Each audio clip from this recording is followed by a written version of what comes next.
அவர்கள் முன்னே சென்றார். காவல் தெய்வத்தின் பின்னே இவர்கள் அழகர் மலை நோக்கி புறப்பட்டனர். அனைவரும் அழகர் மலையை அடைந்தனர்.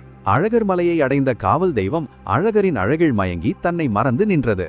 ஆனால் அழகரின் அழகிய தங்க ஆபரணங்களைக் கண்டு மயங்கிய 18 மந்திரவாதிகளும் தன்னுடன் வந்த காவல் தெய்வத்தை மறந்து ஆபரணங்களையும் அழகரையும் தூக்கி செல்லும் எண்ணத்துடன் கருவறை நோக்கி சென்றனர். இவர்களின் கெட்ட நோக்கத்தை கண்ட பக்தர் ஒருவர் ஊரில் உள்ள மக்களிடம் சொல்ல, மக்கள் அனைவரும் திரண்டு வந்து அந்த 18 பேரையும் கொன்று களிமண்ணால் படிகள் செய்து படிக்கு ஒருவராக 18 படிகளிலும் 18 பேரையும் புதைத்தனர். தன்னிடம் மயங்கி நின்ற காவல் தெய்வம் கருப்பசாமிக்கு காட்சி தந்து அருள் புரிந்து வரம் தந்து என்னையும் மலையையும் காவல் புரிந்து வருவாய் என அருள் புரிந்தார் கள்ளழகரான சுந்தராஜ பெருமாள். அன்று முதல் காவல் தெய்வமான கருப்பசாமி இம்மலையில் தங்கியிருந்து அழகர் மலையை இன்று வரை காத்து வருவதாக நம்பிக்கை உள்ளது. 18 பேருடன் வந்த தெய்வமாதலால் 18 படிகளின் மீது நின்று காவல் தெய்வமாய் காட்சி தருகிறார் கருப்பசாமி.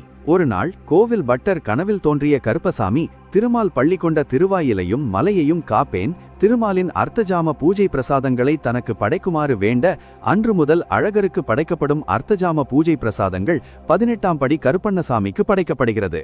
இது ஒரு புறம் இருக்க, ராமரின் மனைவி சீதாதேவியின் கர்ப்ப காலத்தில் சீதாதேவியை வால்மீகி முனிவரின் ஆசிரமத்தில் விட்டு சென்று விட்டனர். அவருக்கு குழந்தையும் பிறந்தது. அவனது பெயர் லவன்.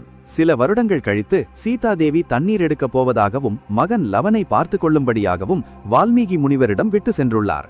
சீதாதேவி வந்து அவரது மகன் லவனை சோறு ஊட்டுவதற்கு அழைத்து சென்று விட்டது இது தெரியாமல் வால்மீகி வந்து பார்க்கும்போது அங்கு லவன் இல்லை என்று தெரிந்து, எங்கே சீதா வந்து கேட்டு தான் சாபத்துக்கு ஆளாகி விடுவோமோ என்று தர்பை புல்லை வைத்து யாகம் நடத்தி அவரது மகன் போலவே இன்னொருவனை உருவாக்கினார். ஆனால் சீதாதேவி லவனுடன் அங்கு வந்த பிறகு வால்மீகி முனிவர், இனி இவனையும் நீதான் உன் மகனாக வளர்க்க வேண்டும் என்றார். அவனுக்கு குசன் என்று பெயர் வைத்தனர். சிறிது நாட்கள் கழித்து அங்கு ராமர் சீதாதேவியையும் தன் மகனையும் அழைக்க வர அங்கு 2 மகன்கள் இருப்பதால் யார் என்னுடைய மகன் என்று கேள்வி எழுப்பினார். இதை கேட்டு கோபமடைந்த சீதாதேவி லவனையும் குசனையும் நெருப்பில் இறங்க செய்தார்.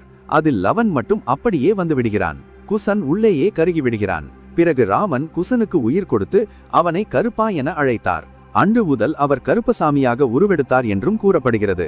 இப்படி ஒரு கதை சொல்லப்பட்டு வந்தாலும் இதற்கு பெரிதும் ஆதாரம் இல்லை என்றுதான் சொல்ல வேண்டும். அழகர் மலை முன்பு அமைந்துள்ள 18ஆம் படி கருப்பண்ணசாமி கோவிலில் சுவாமி விக்கிரகம் எதுவும் கிடையாது. பூட்டப்பட்ட பெரிய கதவுக்கு மட்டுமே பூஜைகள் நடத்தப்படுகிறது. பூட்டப்பட்ட அறைக்குள் 18 படிகளும் பெரியதும் சிறியதுமாக ஏராளமான அரிவாள், வேல்கம்பு, ஈட்டி போன்ற ஆயுதங்களும் கருப்பசாமியின் ஆபரணங்கள் போன்றவைகளும் வைக்கப்பட்டுள்ளன. இவைகளுக்கு தினசரி பூஜைகள் நடத்தப்படுவது வழக்கம். ஒவ்வொரு நாளும் அழகர் மலை கோவில் பூட்டப்பட்டதும் கதவின் சாவி 18ஆம் படி கருப்பசாமியின் முன்பு வைத்துவிட்டு செல்வர். மறுநாள் காலை கோவில் திறக்கும் முன் பட்டர் கருப்பசாமியிடம் அனுமதி பெற்று சாவி